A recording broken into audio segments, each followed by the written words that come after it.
Here he is on the self-aggrandizing part of his speech where he's talking about all the toys that he thinks are his to play with because he's like a 5-year-old getting a new jet. I think we should maybe start thinking about battleships, by the way. You know, we have a Secretary of the Navy came to me because I look at the Iowa out in California and I look at different ships and the old pictures. I used to watch Victory at Sea. I love Victory at Sea. Look at these admirals. It's got to be your all-time in black and white.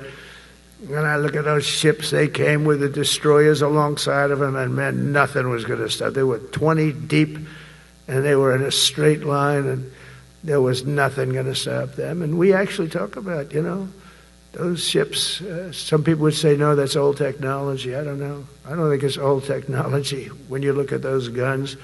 But it's something we're actually considering, the concept of battleship. Nice 6-inch sides, solid steel, not aluminum that melts if it looks at a missile coming at it. It starts melting as the missile's about 2 miles away. Now, those ships, they don't make them that way anymore, but you look at it, and your secretary likes it, and I'm sort of open to it. And bullets are a lot less expensive than missiles. A lot of reasons. I should take a vote, but I'm afraid to take that vote because I may get voted out on that one. But I tell you, it's something we're seriously considering. There were powers. There were big powers. They were just about as mean and scary as you could be. And so we're looking at that. Battleships. He wants battleships. Because, you know, those are fun toys, not aluminum, just rambling, just an old man rambling about his fantasies of murder, of mass murder and being a tough guy. I mean, it looks so much better. I mean, it costs so much different. I mean, I'd rather have bullets. I mean, let's bring back some cannons. He mentioned black and white movies of battleships. This motherfucker is the one that's running this country, talking about the toys that he thinks he can play with. He kept a straight face and told military leaders from across the world, American military leaders that are stationed across the world, this about what he thinks about the way that things should look. Second World War, they were freighters and different types, but we were doing a ship a day, and now we don't do ships. And I'm not a fan of some of the ships you do. I'm a very aesthetic person, and I don't like some of the ships you're doing aesthetically. They say, oh, it's stealth. I said, that's not stealth. An ugly ship is not necessary in order to say you're stealth. By the way, the B-2 bombers were incredible. That is stealth. Donald Trump is an aesthetic person. As he, you know, posts about all the gold-plated that's in the White House and the Oval Office and the gold-plated ballroom that he's building. He's an aesthetic person. What he wants to make sure you guys know is make sure the battleships are gold-plated. You know, these jets, they're not incognito enough. We need gold on them. So again, speaking to military leaders, this guy, one of his objectives, I mean, after the loyalty pledges and the talks of savage behavior and attacking Americans, and after all that, it's, I'm an aesthetic guy and I don't like the way these things look.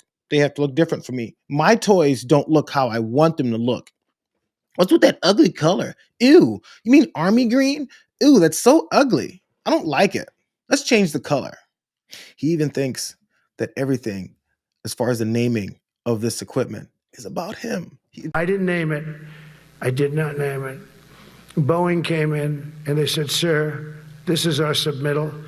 It's the greatest fighting jet ever done. And, you know, they're testing all these planes. All the companies are testing, and this one tested like through the roof. And they said, we'd like to name it the F-47. I said, all right, let me think about it. Then after thinking for about 2 seconds, I said, okay. You know what that means, 47, I'm 47. So I'm 45, 46, and 47, you know, if you think about it. I just don't want the credit for 46. I don't want to have their open borders and people coming in from all over the world, including jails and mental institutes. I don't want that on my record, but I like having it. It's obvious. I mean, you know, the fighter jets are named after 47. They're named after him because Donald Trump thinks he's the most important person in the world, when in reality, he's actually the dumbest person in the world, and keeps displaying how embarrassing it is to have to live under this trash-ass person who thinks everything revolves around him. And then when those things are affected by him, they get screwed up. And, as he's talking about how he doesn't want the 4 years under 46 to have to be dealt with. You mean that time when the economy was decent, and since then you've screwed the whole thing up? He doesn't want any connection to that. He wants a connection to tariffs and inflation and horrific policies and job losses. That's what he wants a connection to. It's loser. So as usual, as he's taking everyone's money, this is his full objective. And the reasons behind it we've just covered, because he wants the gold plated planes, he wants the things named after him, and he wants to have toys to unleash them on whoever it is that he wants. But this is how he's going to get there. Purposes of American military is not to protect anyone's feelings, it's to protect our republic, and it's the republic that we dearly love. It's to protect our country.